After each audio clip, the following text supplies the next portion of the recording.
리어카 노인에게 갑질을 일삼은 성형외과 원장. 하지만 그는 꿈에도 몰랐습니다. 할머니가 우연히 병원 쓰레기 봉투 안에서 원장이 숨기고 싶어 했던 충격적인 증거를 발견할 줄이요. 뽕작가 사연 시작 전 구독과 좋아요를 눌러주시고 어디서 듣고 계시는지 댓글 남겨주시면 계신 곳으로 재물운과 행운이 찾아갑니다. 와장창. 귀청을 찢는 듯한 파열음이 강남 한복판 최고급 대리석이 깔린 더 킹스타워 1층 로비를 뒤흔들었습니다. 고요하던 공기가 순식간에 날카로운 유리 조각처럼 부서져 내렸습니다. 번쩍이는 샹들리에 불빛 아래로 찌그러진 알루미늄 캔들이 요란하게 굴러다녔고 그 사이로 누렇게 색이 바랜 박스들이 힘없이 나뒹굴었습니다. 마치 화려한 백조들의 호수에 시커먼 오폐수가 쏟아진 듯한 지독하게 이질적이고 불편한 풍경이었습니다. 그 난장판의 중심에는 낡아빠진 회색 조끼를 입은 백발의 노인이 서 있었습니다. 김말순 할머니였습니다.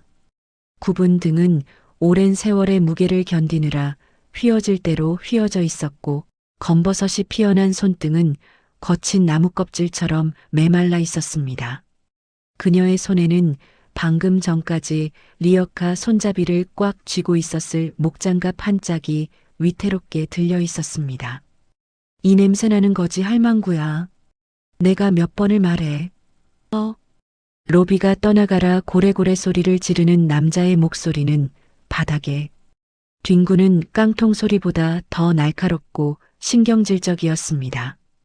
이 건물의 메인 테넌트이자 강남 성형외과 업계의 황태자로 불리는 5층 로얄 성형외과의 박민석 원장이었습니다.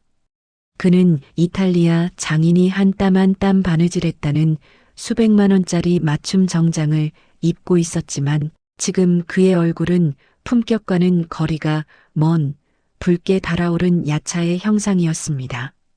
박 원장의 시선이 바닥에 엎어진 리어카를 향해 꽂혔습니다.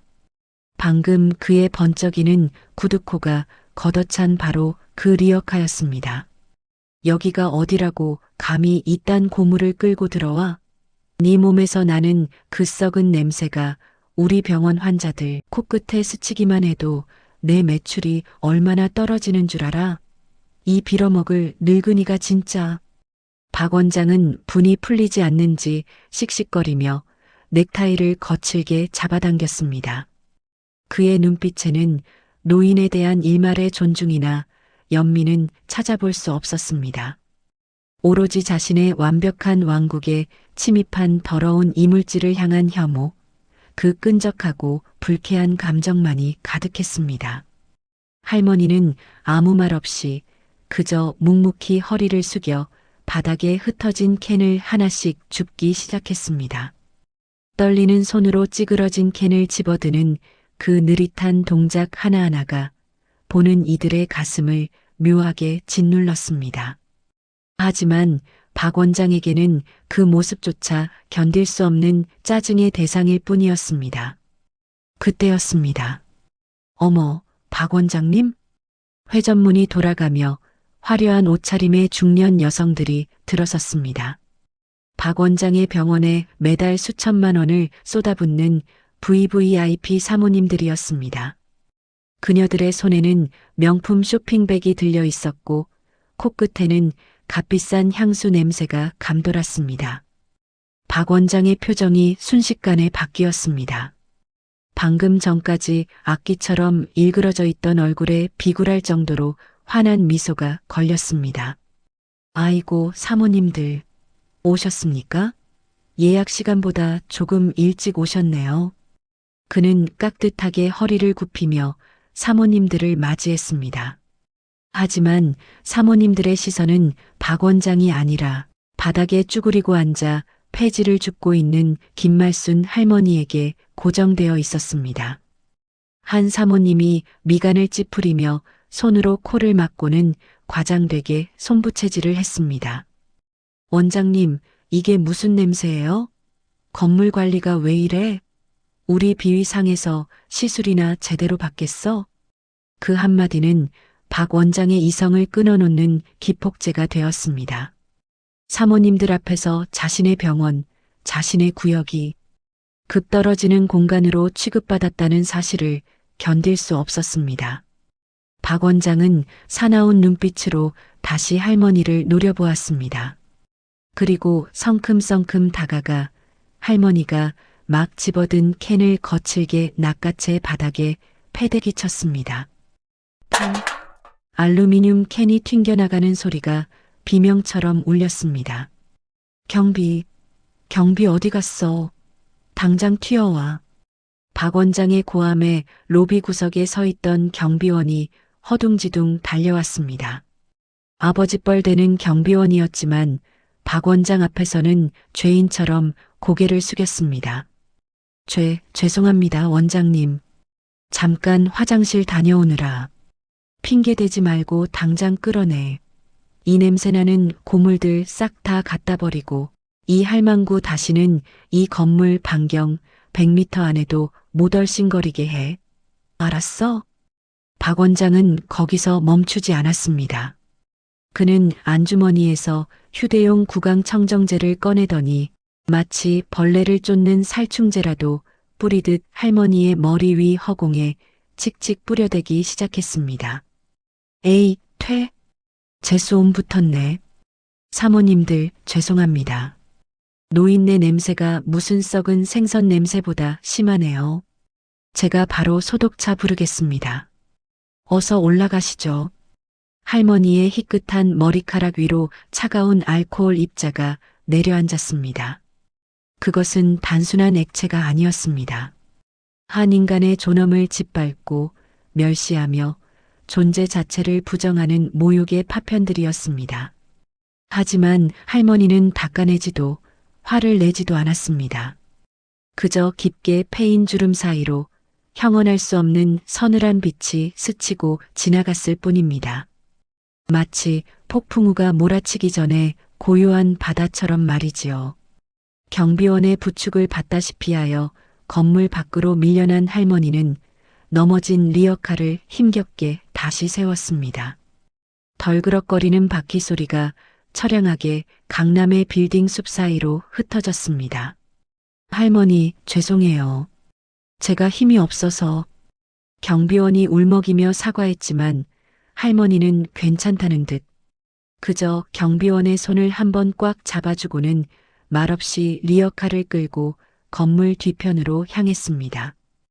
화려한 더 킹스 타워의 앞모습과는 달리 건물 뒤편은 각종 쓰레기와 시래기들이 엉켜있는 어둡고 습한 곳이었습니다. 쫓겨난 할머니가 갈 곳이라고는 그곳 쓰레기 집화장뿐이었습니다. 해가 니언니언 넘어가며 강남의 화려한 네온 사인이 하나둘 켜질 무렵 할머니는 묵묵히 박 원장의 병원에서 나온 쓰레기 봉투들을 분류하고 있었습니다. 단순히 폐지를 줍는 것이 아니었습니다. 그녀의 눈은 매섭게 쓰레기 봉투의 묶음 상태, 배출된 시간, 그리고 그 안에 담긴 내용물의 종류를 훑고 있었습니다. 그때 할머니의 손끝에 묵직하고 축축한 감촉이 느껴졌습니다. 일반 쓰레기 봉투가 아니었습니다. 규정대로라면 의료 폐기물 전용 용기에 담겨 밀봉 처리되었어야 할 검은 비닐봉지였습니다. 무언가에 찢긴 듯 봉투 옆구리가 터져 있었고 그 사이로 붉은 액체가 배어나오고 있었습니다. 할머니는 주위를 살폈습니다. 아무도 없는 것을 확인한 그녀는 떨리는 손으로 봉투에 찢어진 틈을 벌렸습니다. 할머니의 눈동자가 지진이라도 난 듯 심하게 흔들렸습니다. 봉투 안에서 쏟아져 나온 것은 단순한 쓰레기가 아니었습니다. 피가 흥건하게 묻은 거즈 뭉치, 그리고 그 사이에 구겨져 있는 종이 몇 장. 비에 젖어 잉크가 번져 있었지만 계약서라는 글자는 선명했습니다. 그리고 그 옆에는 누군가의 이름이 적힌 마약류 관리 대장의 사본이 찢겨진 채 섞여 있었습니다. 하지만 할머니를 정말로 경악하게 만든 것은 그 밑에 깔려 있던 지식여진 USB 메모리 하나였습니다. 박 원장이 그토록 철저하게 숨기려 했던, 아니, 세상에 절대로 드러나서는 안 될 추악한 비밀이 쓰레기 더미 속에 처박혀 있었던 것입니다. 할머니는 본능적으로 그것들을 자신의 품속 깊은 곳, 낡은 조끼 안주머니에 쑤셔 넣었습니다. 심장이 터질 듯 쿵쾅거렸습니다. 바로 그 순간이었습니다. 녹슨 철문이 날카로운 비명을 지르며 열렸습니다. 쓰레기장 입구 쪽에서 누군가의 구두 발자국 소리가 또각 울리기 시작했습니다. 김 실장, 처리 확실하게 했지? 그 봉투 누가 보면 골치 아파져. 내가 직접 확인한다고 했잖아. 익숙한 목소리. 소름 끼칠 정도로 차갑고 신경질적인 그 목소리의 주인공은 박 원장이었습니다. 그는 한 손에 최고급 스마트폰을 든 채 다른 한 손으로는 코를 막으며 쓰레기장 안으로 걸어 들어오고 있었습니다. 할머니는 숨을 멈췄습니다. 몸을 숨길 곳은 오직 지저분한 박스 더미 뒷뿐이었습니다. 박 원장의 그림자가 점점 길게 늘어지며 할머니가 숨어 있는 박스 더미 위를 덮쳤습니다. 이거 봉투가 왜 터져 있어? 박 원장의 발걸음이 할머니가 숨어 있는 바로 그 박스 앞에서 딱 멈춰 섰습니다. 누가 건드린 거야? 박 원장의 시선이 천천히, 아주 천천히 박스 틈새를 향해 내려오기 시작했습니다. 할머니의 낡은 운동화 코가 미쳐 박스 뒤로 숨지 못한 채 삐져나와 있었습니다. 거기 누구야? 낮게 깔린 박 원장의 목소리가 좁은 쓰레기장을 울렸습니다. 정적 속에서 그의 손이 박스 더미를 확 걷어치우려던 찰나. 박 원장의 구두 끝이 할머니가 숨어있던 종이 박스를 걷어차는 소리가 천둥처럼 터졌습니다. 겹겹이 쌓여있던 박스들이 힘없이 무너지며 그 뒤에 웅크리고 있던 김말순 할머니의 앙상한 모습이 적나라하게 드러났습니다. 쓰레기장의 침침한 센서 등이 깜빡거리며 박 원장의 일그러진 얼굴과 할머니의 창백한 얼굴을 번갈아 비췄습니다. 아 씨발 뭐야? 또 이 늙은이야? 박 원장은 기가 차다는 듯 헛웃음을 흘리며 머리카락을 쓸어 넘겼습니다. 그의 눈동자가 뱀처럼 가늘어지더니 할머니의 손과 발치에 널러져 있는 찢어진 비닐봉지를 훑쳤습니다. 핏물이 배어나온 거즈와 바닥에 흩어진 서류 조각들. 박 원장의 미간이 맹수처럼 꿈틀거렸습니다. 야 할망구, 너 이거 봤어? 그의 목소리는 낮았지만 그 안에 담긴 살기는 등골이 오싹해질 만큼 선명했습니다. 할머니는 짐짓 겁에 질린 표정으로 몸을 바들바들 떨며 안주머니에 넣은 증거물들이 들키지 않도록 옷깃을 여미었습니다. 아니. 나는 그냥 박스 주우러. 박스 같은 소리하고 자빠졌네. 박 원장이 성큼 다가와 할머니의 멱살을 잡고 거칠게 일으켜 세웠습니다. 칠순이 넘은 노인의 가벼운 몸이 종이 인형처럼 허공으로 딸려 올라갔습니다. 숨이 턱 막히는 고통에 할머니의 얼굴이 붉게 달아올랐지만 박 원장은 아랑곳하지 않고 그녀를 벽으로 밀어붙였습니다. 쿵 하는 소리와 함께 할머니의 등 뒤로 차가운 콘크리트 벽의 냉기가 파고들었습니다. 내 병원에서 나온 거 건드리지 말라고 했지. 이거 의료 폐기물이야. 네 같은 무식한 노인네가 만지면 병 옮아서 뒤지는 거라고. 알아? 그는 할머니를 걱정해서 하는 말이 아니었습니다. 자신의 치부가 드러날까봐, 그 더러운 비밀이 밖으로 새어나갈까봐 겁박하는 것이었습니다. 박 원장은 할머니의 주머니를 뒤지려는 듯 손을 뻗었다가 낡고 때 묻은 조끼를 보자마자 질색하며 손을 걷었습니다. 에이씨, 더러워서 진짜. 야, 늙은이. 너 글씨 읽을 줄은 아냐? 까막눈이지?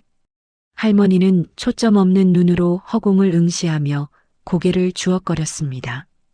그제야 박 원장은 안심한 듯 잡고 있던 멱살을 툭 놓았습니다. 할머니가 바닥으로 스르르 주저앉았습니다. 다행인 줄 알아. 만약 네가 뭘 좀 아는 년이었으면 오늘 여기서 제 발로 못 나갔어. 박 원장은 품에서 손수건을 꺼내 멱살을 잡았던 손을 벅벅 닦았습니다. 그때 그의 재킷 안주머니에서 경쾌한 벨소리가 울렸습니다. 박 원장은 발신자를 확인하더니 입꼬리를 비릿하게 말아올리며 전화를 받았습니다. 김 실장. 나야. 수술방 세팅 끝났어? 그는 할머니가 듣고 있다는 사실조차 잊은 듯, 아니, 들어도 못 알아들을 거라 확신하고 거침없이 통화를 이어갔습니다. 할머니는 바닥에 떨어진 척하며 귀를 쫑긋 세웠습니다. 아, 그 환자? 프로포폴 좀 3개 넣어. 깨면 골치 아파. 그리고 김 선생 도착했지? 내가 디자인이랑 마킹은 다 해놨으니까 칼만 그 친구가 잡으라고 해. 나 지금 골프 약속 늦어서 바로 가야 되니까. 대리 수술.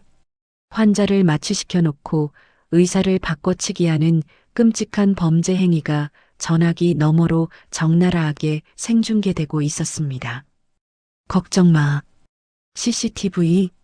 그거 오늘 고장났다고 하고 꺼버려. 녹화 안 되면 증거도 없는 거야. 그리고 그 건물주 늙은이는 연락 왔어? 할머니의 눈꺼풀이 미세하게 떨렸습니다. 자신의 이야기를 하고 있었으니까요. 아직도 해외에 처박혀 있나 보네. 운도 좋아. 건물주가 깐깐했어 봐. 우리처럼 월세 제때 안 내고 관리비로 장난치는 거 알았으면 벌써 쫓겨났지. 늙은이가 돈만 많아서 해외여행이나 다니고 건물 관리는 나 몰라라 하니까 우리가 꿀 빠는 거 아니야. 하여튼 눈먼 돈 먹는 게 임자라니까. 박 원장은 낄낄거리며 통화를 마쳤습니다. 그의 웃음소리가 좁은 쓰레기장을 음습하게 채웠습니다. 할머니의 주먹이 보이지 않게 꽉 쥐어졌습니다. 단순히 건방진 세입자인 줄만 알았더니 환자의 목숨을 담보로 돈놀이를 하는 악마였습니다. 이놈은 의사가 아니라 가운을 입은 살인마였습니다. 전화를 끊은 박 원장은 다시 바닥에 주저앉은 할머니를 내려다보았습니다. 그의 눈빛이 먹이를 가지고 노는 고양이처럼 잔인하게 빛났습니다. 그는 구두굽으로 바닥에 흩어진 피 묻은 거즈를 비벼 끄더니 쥐고 있던 500ml 생수병을 따서 할머니의 머리 위에 콸콸 쏟아부었습니다. 차가운 물벼락에 할머니가 신음을 삼켰습니다. 빗물인지 박 원장이 부은 물인지 모를 액체가 할머니의 주름진 얼굴을 타고 눈물처럼 흘러내렸습니다. 시원하지? 냄새 좀 씻고 살아. 그리고 잘 들어. 박 원장이 허리를 숙여 할머니의 귀에 대고 속삭였습니다. 그의 입에서 나오는 뜨거운 입김에서 독한 담배 냄새가 훅 끼쳐왔습니다. 여기 쓰레기장에 쥐가 많아서 내가 쥐약을 좀 놔뒀어. 아주 강력한 놈으로. 그거 먹으면 내장이 다 녹아내려서 쥐도 새도 모르게 죽는데. 그는 쓰레기장 구석에 놓인 정체불명의 플라스틱 통을 턱으로 가리켰습니다. 다음에 또 내 눈에 띄거나 여기서 주워들은 거 어디 가서 떠들면 그땐 쥐가 먹는 게 아니라 네가 먹게 될 거야. 폐지 줍다가 객사하는 노인네 하나쯤 없어진다고 세상이 눈 하나 깜짝할 것 같아? 박 원장은 얼어붙은 할머니의 어깨를 툭툭 치고는 만족스러운 듯 휘파람을 불며 쓰레기장을 빠져나갔습니다. 또각, 또각. 그의 발소리가 멀어질 때까지 할머니는 미동도 하지 않았습니다. 발소리가 완전히 사라진 뒤에야 할머니는 고개를 들었습니다. 물에 젖은 백발이 이마에 달라붙어 처량해 보였지만 젖은 머리카락 사이로 드러난 그녀의 눈빛은 아까와는 전혀 달랐습니다. 그 눈빛은 더 이상 힘없는 노인의 것이 아니었습니다. 평생을 거친 파도와 싸우며 기업을 일궈낸 철의 여인, 킹스 그룹 명예회장. 김말순의 카리스마가 형형하게 살아나고 있었습니다. 할머니는 떨리는 손을 진정시키며 안주머니에서 박 원장이 버린 증거물들을 다시 꺼내 확인했습니다. 피 묻은 유령수술 계약서, 그리고 마약류 관리 대장. 결정적인 증거였습니다. 하지만 이것만으로는 부족했습니다. 놈을 확실하게 끝장내려면 그가 방금 통화에서 말한 현장을 잡아야 했습니다. CCTV를 끄고 진행한다는 그 수술. 김 실장. 할머니는 품에서 구식 폴더폰이 아닌 겉옷 안쪽 깊숙이 숨겨두었던 최신형 스마트폰을 꺼냈습니다. 빗물에 젖은 손가락으로 화면을 터치하려는 순간이었습니다. 끼잉 마이너스. 닫혔던 철문이 다시 열리는 소리가 났습니다. 할머니는 황급히 스마트폰과 증거물을 쓰레기 봉투 아래로 밀어 넣었습니다. 심장이 입 밖으로 튀어나올 것만 같았습니다. 박 원장이 다시 돌아온 걸까? 하지만 발소리는 박 원장의 구두 소리가 아니었습니다. 질질 끌리는 듯한 운동화 소리, 그리고 거친 숨소리. 어둠 속에서 나타난 것은 박 원장의 병원에서 근무하는 젊은 간호조무사였습니다. 그녀의 얼굴은 눈물로 엉망이 되어 있었고 손에는 검은 비닐봉지가 들려 있었습니다. 그녀는 주위를 두리번거리더니 아무도 없다고 생각했는지 흐느끼며 쓰레기 더미 앞에 주저앉았습니다. 죄송해요. 정말 죄송해요. 그녀는 울면서 들고 온 봉지를 뜯었습니다. 그 안에서 나온 것은 다름 아닌 수술실에서 쓰는 차트와 환자의 피가 묻은 수술복이었습니다. 박 원장이 시켜서 증거를 인멸하러 온 것이 분명했습니다. 할머니는 숨을 죽이고 지켜보았습니다. 그런데 간호조무사가 갑자기 품에서 라이터를 꺼냈습니다. 치직하는 소리와 함께 불꽃이 일었습니다. 그녀는 증거들을 태워버리려 하고 있었습니다. 적에 타버리면 박 원장의 죄를 입증할 결정적인 물증이 사라진다. 할머니가 막 뛰쳐나가려던 찰나였습니다. 거기서 뭐해? 등 뒤에서 서늘한 목소리가 들려왔습니다. 간호조무사가 소스라치게 놀라 라이터를 떨어뜨렸고 할머니도 그 자리에 얼어붙었습니다. 박 원장이었습니다. 그가 돌아왔습니다. 차에 타려다 뭔가 찜찜했는지 아니면 조무사를 미행했는지 그는 악마 같은 표정으로 쓰레기장 입구에 서서 두 사람을 내려다보고 있었습니다. 그의 손에는 묵직한 골프채가 들려 있었습니다. 증거인멸은 확실하게 하라고 했잖아. 태우는 건 연기 나서 안 된다고 몇 번을 말해? 그리고 박 원장의 시선이 조무사 뒤편, 박스 뒤에 숨어 있던 할머니에게로 천천히 옮겨갔습니다. 이번엔 정말로 피할 곳이 없었습니다. 아까 그 노인네, 아직도 안 갔어? 박 원장이 골프채를 바닥에 질질 끌며 다가오기 시작했습니다. 쇠가 콘크리트 바닥을 긁는 소리가 칠판을 손톱으로 긁는 소리처럼 끔찍하게 울려 퍼졌습니다. 내가 아까 경고했지. 쥐도 새도 모르게 죽여버린다고. 박 원장은 더 이상 웃고 있지 않았습니다. 그의 눈은 살인자의 눈이었습니다. 그는 골프채를 높이 치켜들었습니다. 그때였습니다. 쾅! 고막을 찢는 굉음과 함께 붉은 녹이 쓴 철제 캐비닛이 흉물스럽게 찌그러졌습니다. 박 원장이 휘두른 골프채 헤드가 할머니의 머리통이 아닌 바로 옆에 놓인 철제 보관함을 강타한 것입니다. 쇠조각이 튀고 페인트 가루가 눈처럼 흩날렸습니다. 할머니는 본능적으로 몸을 움츠리며 거친 숨을 몰아쉬었고 바닥에 주저앉아 있던 간호조무사는 비명을 지르며 얼굴을 감싸쥐었습니다. 아, 살려주세요, 원장님. 박 원장은 찌그러진 골프채를 바닥에 내동댕이 치며 광기 어린 눈으로 두 사람을 번갈아 노려보았습니다. 그의 숨소리가 거칠게 쓰레기장을 울렸습니다. 운 좋은 줄 알아. 지금 당장이라도 니들 머리통을 저 케비닛처럼 만들어줄 수 있는데 내 비싼 옷에 피 튀기는 게 싫어서 참는 거야. 그는 떨고 있는 조무사의 머리채를 잡아 억지로 고개를 들게 했습니다. 너 내일 아침까지 입 닥치고 출근해. 그리고 오늘 본 거, 들은 거, 쥐새끼 한 마리한테라도 발설하면 그땐 네 부모님이랑 동생까지 길바닥에 나앉게 해줄 테니까. 알았어? 조무사는 공포에 질려 눈물범벅이 된 얼굴로 미친 듯이 고개를 끄덕였습니다. 박 원장의 시선이 다시 구석에 박혀 있는 할머니에게로 향했습니다. 그리고 늙으니 너는 목숨이 여러 개라도 되나 보지? 오늘 밤 당장 짐 싸서 꺼져. 내일 아침에 내 눈에 띄면 그땐 정말로 쥐약 먹고 객사하는 수가 있어. 박 원장은 바닥에 침을 퇴뱉고는 구두굽으로 소리가 나게 바닥을 찍으며 쓰레기장을 빠져나갔습니다. 쇠문이 닫히는 소리가 감옥문이 닫히는 소리처럼 무겁게 내려앉았습니다. 조무사는 다리가 풀려 일어서지도 못한 채 흐느껴 울었고 할머니는 묵묵히 찢어진 비닐봉지를 수습했습니다.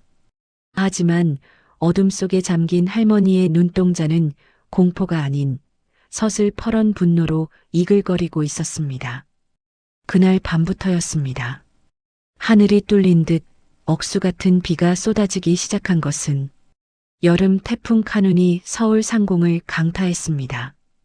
강남의 빌딩 숲 사이로 미친 듯한 돌풍이 몰아쳤고 도로는 순식간에 흙탕물로 넘실거렸습니다. 사람들은 모두 우산을 꽉 움켜쥐고 종종 걸음을 쳤지만 그 폭우 속에서 우산 하나 없이 비를 맞으며 움직이는 그림자가 하나 있었습니다. 김말순 할머니였습니다. 할머니는 더 킹스 타워 건물 뒤편, 비가 들이치지 않는 지하 주차장 진입로, 처마 밑으로 자신의 전 재산인 리어카를 힘겹게 밀어넣고 있었습니다. 리어카 위에는 며칠 동안 모은 박스가 잔뜩 실려 있었지만 이미 빗물을 잔뜩 머금어 곤죽이 되기 일보 직전이었습니다. 아이고, 이를 어째. 다 젖어버렸네. 할머니는 젖은 박스가 아까운 것이 아니었습니다.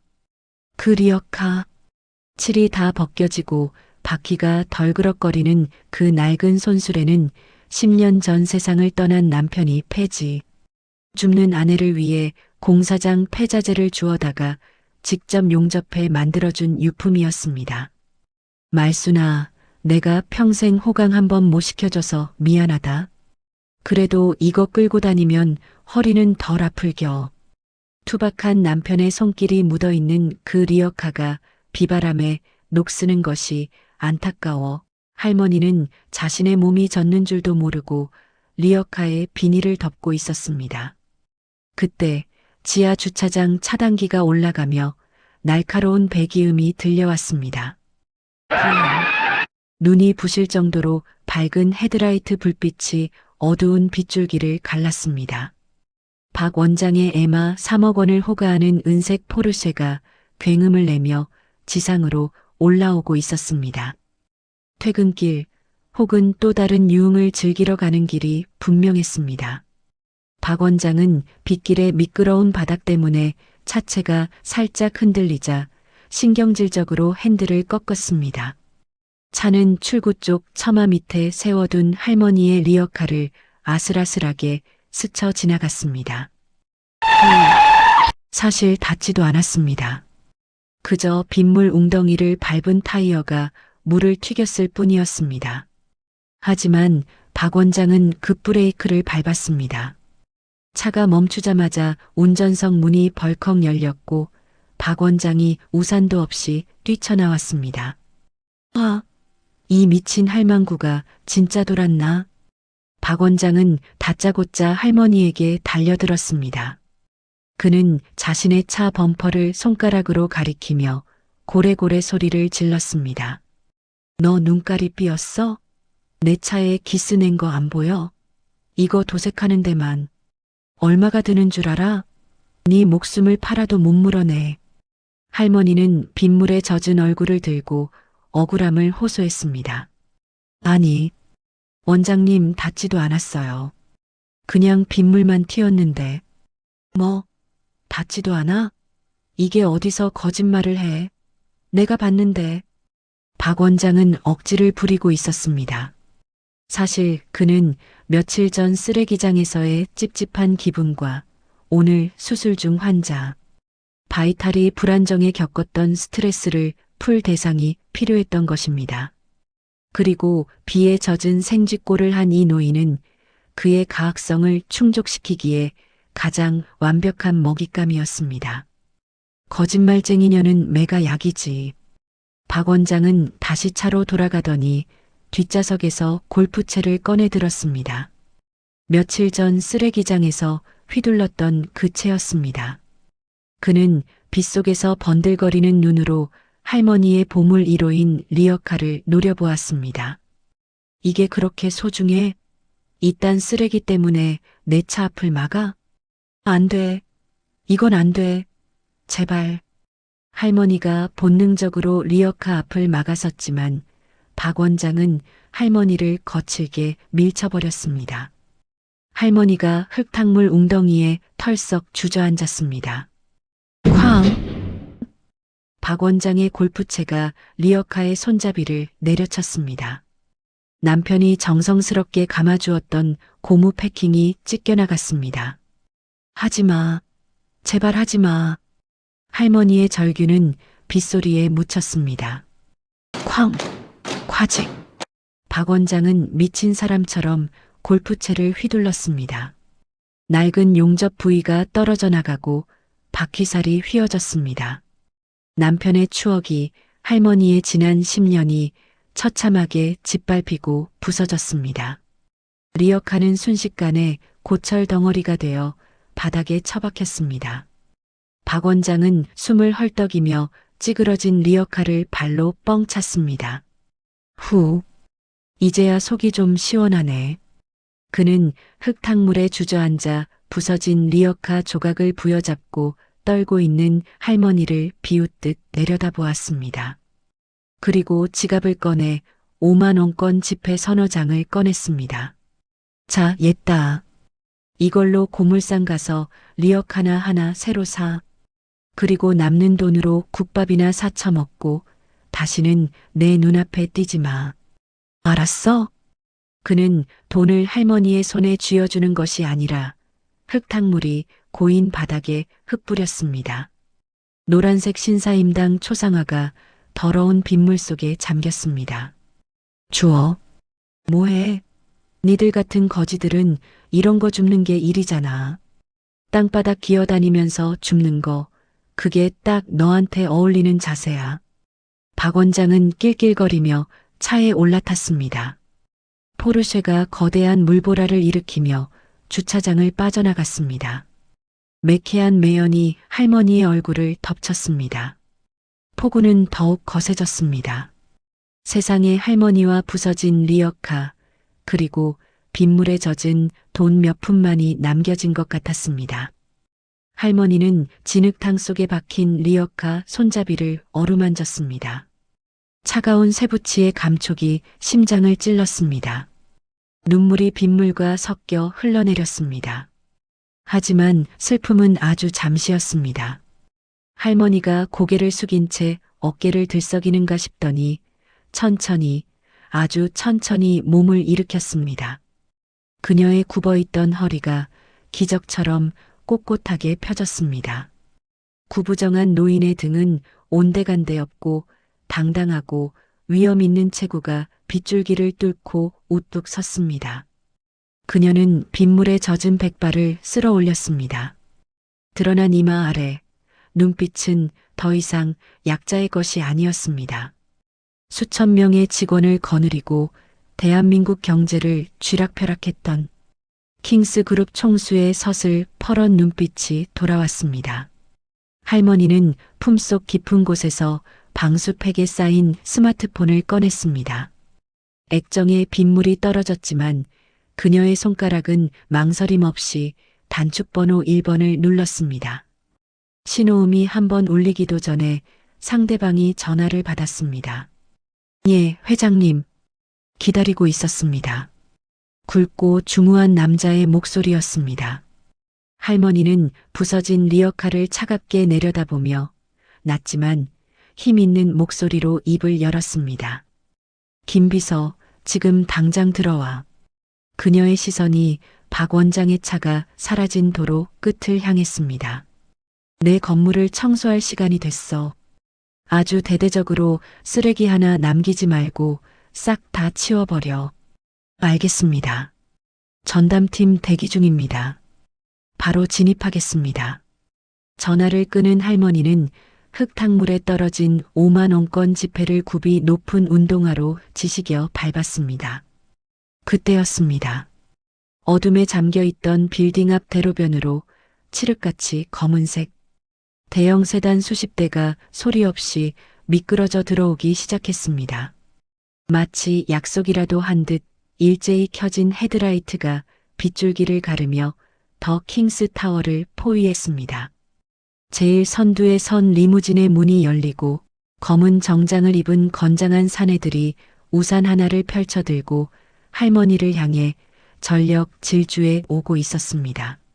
하지만 그 순간 할머니의 등 뒤 건물 로비 문이 열리며 누군가가 걸어 나왔습니다. 뭐야? 웬 차들이 이렇게.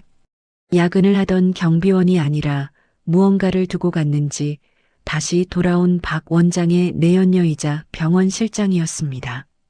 그녀는 눈앞에 펼쳐진 영화 같은 광경에 입을 다물지 못했습니다. 그리고 빗속에 우뚝 서 있는 할머니를 발견했습니다. 할머니, 거기서 뭐 하세요? 그리고 저 차들은 다 뭐예요? 실장이 의아해하며 다가오는 순간 빗속을 뚫고 달려온 수행원이 할머니에게 정중히 우산을 씌우며 90도로 허리를 숙였습니다. 회장님, 늦어서 죄송합니다. 차가 준비되었습니다. 실장의 눈이 찢어질 듯 커졌습니다. 회장님? 할머니는, 아니 김말순 회장은 천천히 고개를 돌려 얼어붙은 실장을 바라보았습니다. 번개가 번쩍이며 회장의 싸늘한 미소를 비쳤습니다. 놀랄 것 없다. 이제 곧 내 주인도 보게 될 테니까. 회장은 수행원이 열어준 리무진의 뒷좌석으로 몸을 실었습니다. 닫히는 차 문틈으로 보이는 그녀의 눈빛은 다가올 피의 숙청을 예고하고 있었습니다. 출발해. 며칠 뒤 강남의 랜드마크인 더 킹스 타워의 공기는 평소와는 확연히 달랐습니다. 마치 거대한 폭풍이 몰아치기 직전의 고요함처럼 건물 전체가 팽팽한 긴장감에 휩싸여 있었습니다. 로비의 대리석 바닥은 파리가 낙상할 정도로 반들반들하게 닦여 있었고 평소 거만하게 굴던 관리소장조차 식은땀을 흘리며 화단의 잡초 하나까지 직접 뽑고 있었습니다. 이유는 단 하나, 건물의 진짜 주인이자 대한민국 재계 서열 10위권인 킹스 그룹의 명예회장이 전용기를 타고 오늘 귀국한다는 소식 때문이었습니다. 그동안 해외에서 요양 중이라 대리인을 통해서만 관리되던 건물이었습니다. 그런데 회장이 직접 입국해 모든 입주사 대표들과 10일 면담을 진행하고 임대차 계약을 원점에서 재검토하겠다는 공문이 날아든 것입니다. 5층 로얄 성형외과 원장실. 박민석 원장은 전신 거울 앞에서 자신의 모습을 이리저리 비춰보고 있었습니다. 평소 즐겨 입던 화려한 이탈리아풍 슈트 대신 신뢰감을 줄 수 있는 짙은 네이비색 최고급 맞춤 정장을 입었습니다. 머리는 단 한 올의 흐트러짐도 없이 빗어 넘겼고 넥타이는 가장 보수적이고 점잖은 패턴으로 골라 맸습니다. 김 실장, 내 얼굴 어때? 좀 겸손하고 착실한 의사처럼 보여? 박 원장이 묻자 옆에서 눈치를 보던 김 실장이 아부 섞인 목소리로 대답했습니다. 그럼요, 원장님. 누가 봐도 슈바이처가 환생한 줄 알겠어요. 그리고 이거. 김 실장이 떨리는 손으로 쇼핑백 하나를 건넸습니다. 그 안에는 박 원장이 회장의 마음을 사기 위해 준비한 비장의 무기 5천만 원 상당의 스위스제 명품 시계가 들어 있었습니다. 그래. 노인네들은 이런 번쩍거리는 거에 약해. 건물주가 깐깐해봤자 늙은이지 뭐. 내가 말 몇 마디 잘해서 비위 좀 맞춰주고 월세 동결은 물론이고 관리비까지 깎아달라고 할 테니까 두고 봐. 박 원장은 자신만만한 미소를 지으며 시계 상자를 품에 챙겼습니다. 그는 며칠 전 빗속에서 자신이 저질렀던 만행이나 쓰레기장에서 벌였던 협박 따위는 까맣게 잊은 듯 했습니다. 아니, 애초에 그에게 폐지 줍는 할머니 따위는 기억의 저장 용량을 할애할 가치조차 없는 먼지 같은 존재였습니다. 그의 머릿속은 오로지 건물주에게 잘 보여 자신의 왕국을 더 견고하게 다질 생각뿐이었습니다. 원장님, 시간 됐습니다. 20층으로 올라오시랍니다. 인터폰을 통해 비서실에 연락이 왔습니다. 박 원장은 심호흡을 크게 한 번 하고는 재킷 단추를 잠갔습니다. 좋아, 가자. 박민석, 보여주는 거야. 그는 비장한 표정으로 원장실을 나섰습니다. 엘리베이터가 5층에 도착했습니다. 하지만 평소와 달리 엘리베이터 안에는 검은 양복을 입은 덩치 큰 경호원이 대기하고 있었습니다. 박 원장은 순간 위압감에 어깨가 움츠러들었지만 짐짓 태어난 척 헛기침을 하며 엘리베이터에 올랐습니다. 엘리베이터가 부드럽게 상승했습니다. 10층, 15층, 18층. 숫자가 올라갈수록 박 원장의 심장 박동 소리도 빨라졌습니다. 마침내 한 번도 눌러본 적 없던 최상층 P 버튼에 불이 들어왔습니다. 띵! 경쾌한 알림음과 함께 문이 열렸습니다. 그곳은 병원이나 일반 사무실과는 차원이 다른 공간이었습니다. 발이 푹 잠길 정도로 두툼한 최고급 페르시아 양탄자가 복도 끝까지 깔려 있었고 벽면에는 박물관에서나 볼 법한 고가의 미술품들이 걸려 있었습니다. 공기 중에는 은은한 백합향과 묵직한 가죽 냄새가 섞여 있어 숨을 쉬는 것만으로도 압도되는 기분이었습니다. 박민석 원장님 되십니까? 복도 끝 거대한 양문형 참나무 문 앞에 서 있던 중년의 비서가 차가운 목소리로 물었습니다. 며칠 전 할머니와 통화했던 김 비서였습니다. 그의 날카로운 눈빛이 박 원장을 위아래로 훑쳤습니다. 마치 엑스레이를 찍듯 꿰뚫어보는 시선에 박 원장은 저도 모르게 마른 침을 삼켰습니다. 네, 접니다. 회장님 뵈러 왔습니다. 들어가시죠. 기다리고 계십니다. 김 비서가 무표정한 얼굴로 육중한 참나무 문을 밀어 열었습니다. 기익. 기름칠이 잘 된 경첩임에도 불구하고 문이 열리는 소리가 유독 무겁고 장엄하게 울려 퍼졌습니다. 박 원장은 떨리는 다리를 진정시키며 회장실 안으로 발을 들여놓았습니다. 방 안은 운동장처럼 넓었습니다. 한쪽 벽면 전체가 통유리로 되어 있어 강남 시내가 한눈에 내려다 보였고 천장에는 화려한 샹들리에가 보석처럼 빛나고 있었습니다.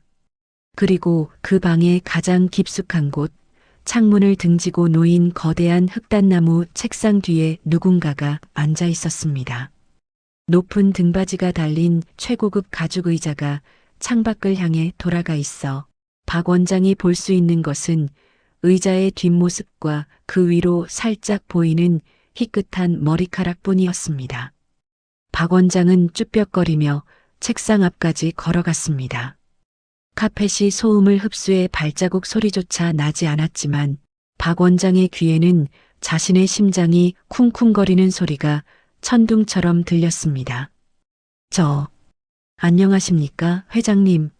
이번에 새로 인사드리게 된 로얄 성형외과 원장 박민석입니다. 박 원장은 배에 힘을 잔뜩 주고 우렁차게 인사하며 허리가 직각이 되도록 90도로 깊게 숙였습니다. 연습했던 대로 완벽한 각도였습니다. 하지만 의자 너머에서는 아무런 대답이 없었습니다. 무거운 침묵만이 방안을 짓눌렀습니다. 째깍째깍. 벽에 걸린 앤티크 시계 초침 소리만이 박 원장의 식은 땀을 재촉했습니다. 뭐지? 못 들으셨나? 아니면 기선 제압인가? 박 원장은 눈동자만 굴리며 식은 땀을 흘렸습니다. 슬슬 허리가 아파져 올 때쯤 그가 준비한 뇌물을 꺼낼 타이밍이라고 생각했습니다. 회장님, 귀국을 진심으로 축하드립니다. 빈손으로 오기 뭐해서. 작지만 제 정성을 좀 준비했습니다. 스위스 본사에서도 구하기 힘들다는. 박 원장이 쇼핑백을 책상 위에 조심스럽게 올려놓으며 말을 이어가려던 순간이었습니다. 스르르. 마침내 창밖을 향해 있던 거대한 가죽 의자가 천천히, 아주 천천히 돌아가기 시작했습니다.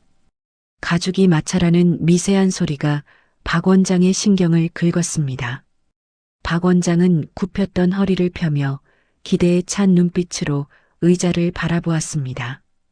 이제 곧 마주하게 될 제게 거물의 얼굴. 그 얼굴에 미소를 띄우게만 한다면 자신의 인생은 탄탄대로였습니다. 의자가 90도, 120도, 180도를 돌아 마침내 박 원장을 정면으로 향했습니다. 박 원장의 입가에 걸려있던 비굴한 미소가 순식간에 석고상처럼 굳어버렸습니다. 그의 눈동자가 찢어질 듯 커지며 격렬하게 흔들렸습니다. 숨을 들이켜야 하는데 횡격막이 마비된 듯 숨이 쉬어지지 않았습니다. 의자에 앉아있는 사람은 낯선 노신사가 아니었습니다. 최고급 이탈리아산 실크 정장을 입고 목에는 우아한 진주 목걸이를 두른 백발의 여인. 며칠 전 빗물에 젖어 초라하게 떨던 모습은 온데간데 없고 은퇴 안경 너머로 서슬 퍼런 눈빛을 쏘아보내는 그 여인. 바로 그 폐지 줍는 할머니 김말순이었습니다. 하지만 지금의 그녀에게서 쓰레기장의 악취는 전혀 느껴지지 않았습니다. 대신 범접할 수 없는 기품과 사람을 압도하는 제왕의 아우라가 뿜어져 나오고 있었습니다. 그녀는 다리를 꼬고 앉아 깍지 낀 손을 무릎 위에 올린 채 박 원장을 싸늘하게 내려다보고 있었습니다. 마치 벌레를 관찰하는 포식자의 눈빛이었습니다. 박 원장의 입에서 멍청한 신음이 새어나왔습니다. 뇌회로가 정지해버린 것 같았습니다. 도플갱어인가? 쌍둥이인가? 아니면 내가 헛것을 보고 있나? 수만 가지 생각이 스쳐 지나갔지만 눈앞의 현실은 명확했습니다. 김말순 회장이 천천히 안경을 고쳤으며 며칠 전 쓰레기장에서 들었던 그 목소리보다 훨씬 낮고 위험 있는 목소리로 입을 열었습니다. 어서 오게, 박 원장. 내 선물은 마음에 들었나? 빗물에 젖은 5만 원짜리 지폐 몇 장 말일세. 그 한마디는 박 원장의 심장에 꽂히는 비수였습니다. 그것은 확인 사살이었습니다. 아니 회장님?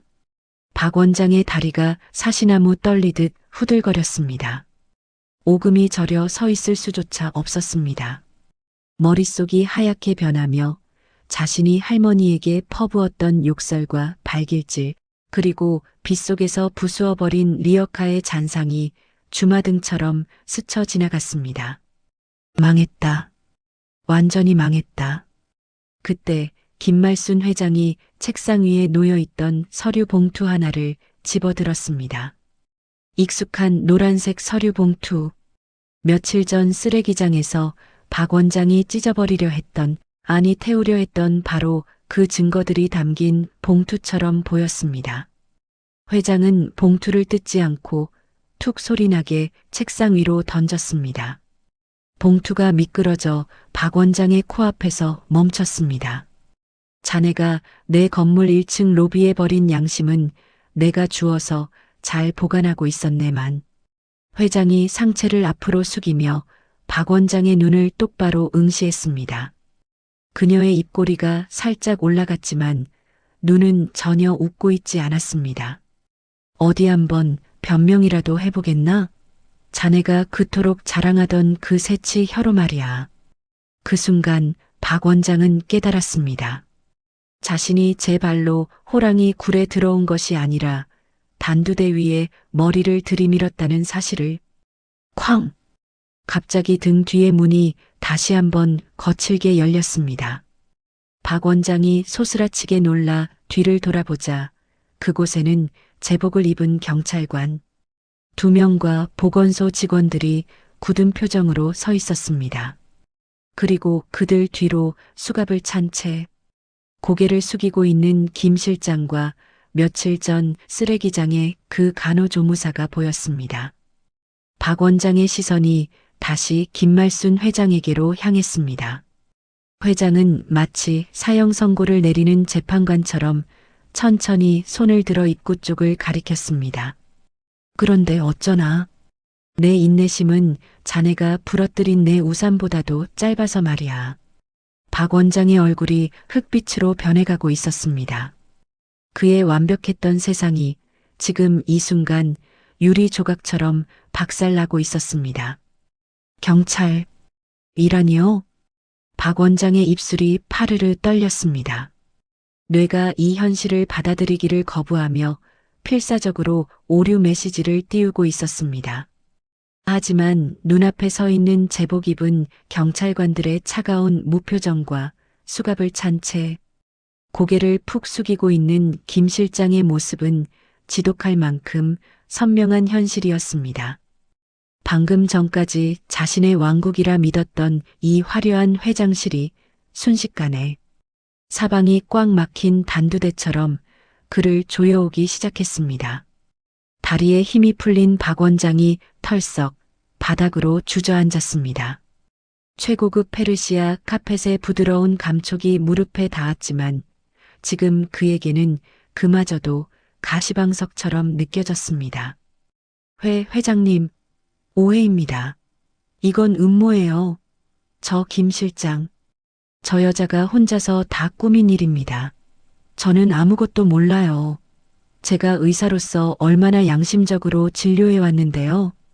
박 원장은 바닥을 기어가다시피 하여 회장의 책상 앞까지 다가갔습니다. 그는 마치 물에 빠진 사람이 지푸라기라도 잡는 심정으로 책상 모서리를 부여잡고 애원했습니다. 그의 눈물과 콧물이 범벅이 되어 며칠 전 새로 한 고가의 피부 시술이 무색하게 일그러졌습니다. 김말순 회장은 그런 박 원장을 내려다보며 책상 위에 놓여있던 몽블랑 만년필을 집어들었습니다. 그리고 아주 천천히 서류 더미 위를 톡톡 두드렸습니다.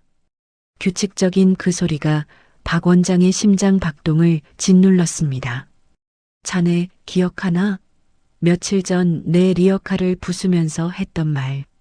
회장의 목소리는 고요했지만 그 안에 담긴 무게감은 태산과도 같았습니다. 네 목숨을 팔아도 2차 수리비는 못 물어낸다고 했었지? 회장은 천천히 몸을 일으켰습니다. 그녀가 일어서자 거대한 창문을 통해 들어오던 강남의 햇살이 그녀의 등 뒤로 후광처럼 비쳤습니다. 박 원장은 눈이 부셔 차마 그녀를 똑바로 쳐다볼 수 없었습니다. 사람 목숨이 자네 눈에는 그깟 쇳덩어리보다 못한 것으로 보였나 보군. 자네가 의사 가운을 입고 수술실에서 벌인 짓들은 단순히 돈을 번 게 아니야. 사람의 생명을 난도질하고 그 피를 팔아 자네의 그 썩어 빠진 욕망을 채운 거지. 회장은 책상 위에 던져두었던 서류 봉투의 내용을 쏟아버렸습니다. 와르르. 하얀 종이들이 눈송이처럼 흩날리며 박 원장의 머리 위로, 어깨 위로 떨어져 내렸습니다. 박 원장은 떨리는 손으로 제 무릎 위에 떨어진 종이 한 장을 집어들었습니다. 수술실 CCTV 영상 녹화본 대리수술집도 확인. 마약류 관리법 위반 및 프로포폴 불법 투약 일지. 그것은 박 원장이 그토록 감추고 싶어 했던, 아니 태워서 없애버리려 했던 바로 그 증거들이었습니다. 할머니가 쓰레기장에서 목숨을 걸고 지켜낸 진실의 조각들이었습니다. 이걸 어떻게 자네가 내 건물 로비에서 그리고 쓰레기장에서 버린 건 단순한 폐지가 아니었어. 자네는 자네의 의사 면허를 버렸고 자네의 인생을 버렸고 마지막 남은 인간으로서의 존엄까지 스스로 쓰레기통에 처박은 거야. 회장의 호통이 천둥처럼 회장실을 울렸습니다. 김비서. 예, 회장님. 입구에 서 있던 김비서가 서류 가방에서 두툼한 파일 하나를 꺼내 박 원장 앞으로 던졌습니다. 툭! 둔탁한 소리가 났습니다. 임대차 계약서 제12조. 임차인이 건물 내에서 불법 행위를 하거나 건물의 품위를 심각하게 훼손할 경우 임대인은 즉시 계약을 해지할 수 있으며 보증금은 전액 위약금으로 몰수한다. 김 비서가 건조한 목소리로 계약 조항을 읊어 내려갔습니다. 박민석 씨, 당신은 의료법 위반, 마약류 관리법 위반, 그리고 특수폭행 및 협박 혐의로 현행범 체포됩니다. 아, 그리고 로얄 성형외과의 모든 의료기기와 집기류는 압류 조치될 예정이며 당신이 자랑하던 그 포르쉐도 리스료 미납과 손해배상 청구로 인해 방금 견인되었습니다. 견인이라니요. 내 차가, 내 병원이. 박 원장은 넋이 나간 사람처럼 허공을 향해 손을 휘저었습니다. 그의 세상이 와르르 무너져 내리는 소리가 들리는 듯 했습니다.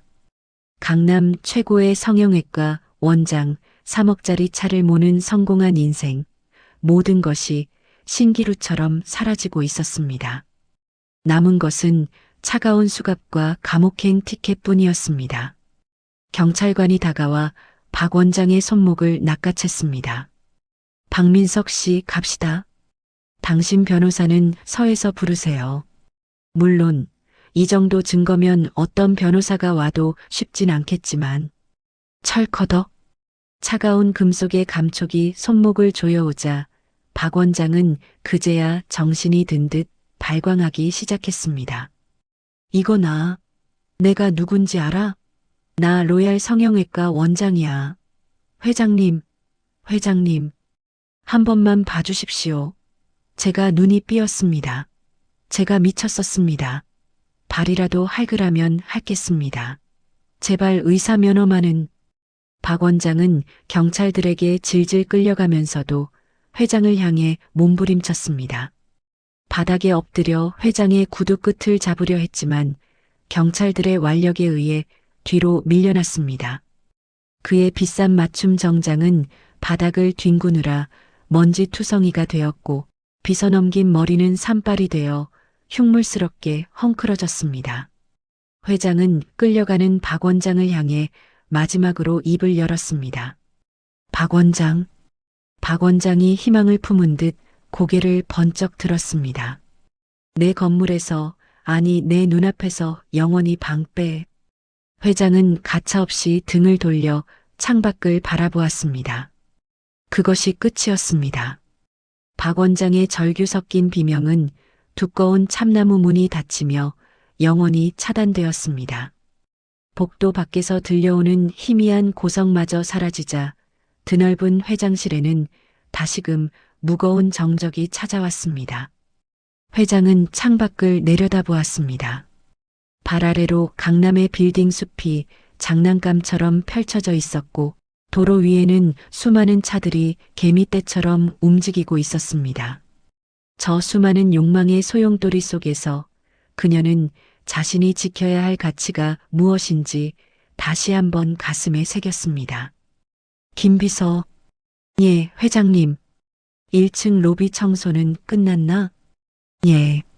박 원장이 어지럽힌 것들, 그리고 그가 남긴 오물들까지 깨끗하게 치웠습니다. 그리고 김 비서가 잠시 말을 멈추더니 부드러운 목소리로 덧붙였습니다. 1층에 대기 중이던 기자들이 박 원장이 연행되는 모습을 아주 잘 찍어갔습니다.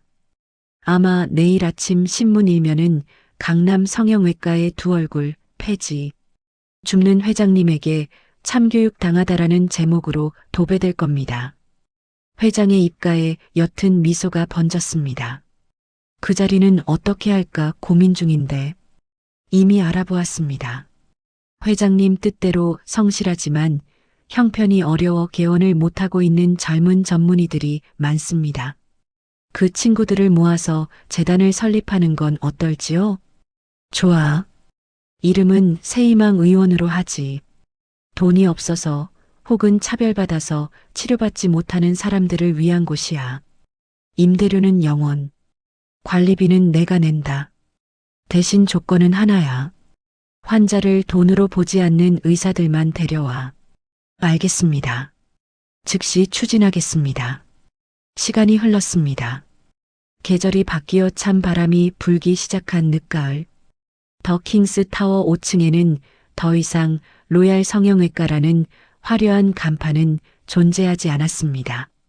대신 따뜻한 파스텔 톤의 간판에 새희망 무료 진료소라는 글귀가 정갈하게 새겨져 있었습니다.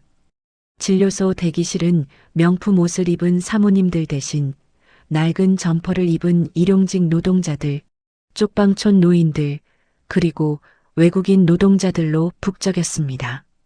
하지만 그곳의 공기는 예전처럼 차갑거나 위압적이지 않았습니다.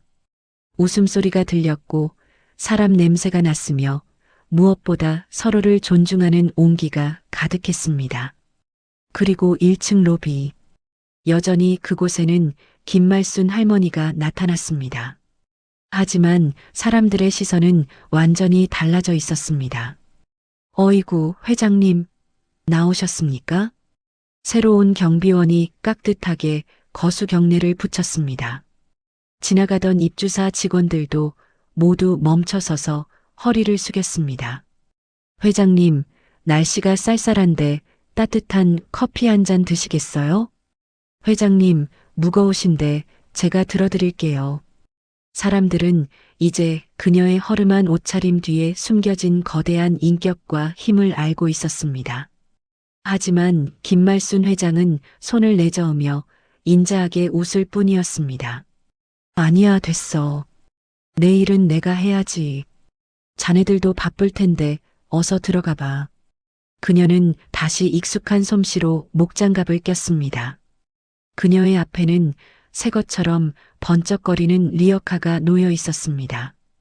박 원장의 포르쉐를 판 돈 일부로 김 비서가 특별 주문 제작한 최첨단 전동 리어카였습니다.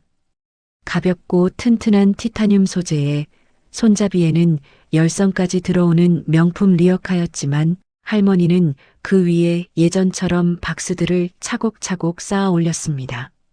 할머니는 로비를 빠져나와 가을 햇살이 쏟아지는 거리로 나섰습니다. 회장님, 굳이 이렇게까지 하셔야겠습니까? 이제 편하게 쉬셔도 되잖습니까? 뒤따라 나온 김 비서가 안타까운 듯 물었습니다. 수천억 자산가가 왜 굳이 찬 바람을 맞으며 폐지를 줍느라 고생을 사서 하는지 그는 여전히 이해하기 힘들었습니다. 김말순 회장은 잠시 멈춰서서 빌딩 숲 사이로 보이는 푸른 하늘을 올려다보았습니다. 김 비서, 사람은 말이야, 높은 곳에 있을수록 아래를 봐야 해. 고개만 쳐들고 살다 보면 발밑에 뭐가 있는지, 자신이 무엇을 밟고 서 있는지 잊어버리게 되거든. 박 원장처럼 말이야. 그녀는 리어카 손잡이를 꽉 쥐었습니다. 이 페이지 한 장 한 장이 나에게는 초심이고 스승이야. 이걸 주우면서 나는 매일 배워. 세상에 하찮은 것은 없다는 걸. 그리고 쓰레기통에 들어가야 할 것은 종이 쪼가리가 아니라 썩어 빠진 욕심이라는 걸. 위잉 마이너스. 전동 리어카가 부드럽게 움직이기 시작했습니다.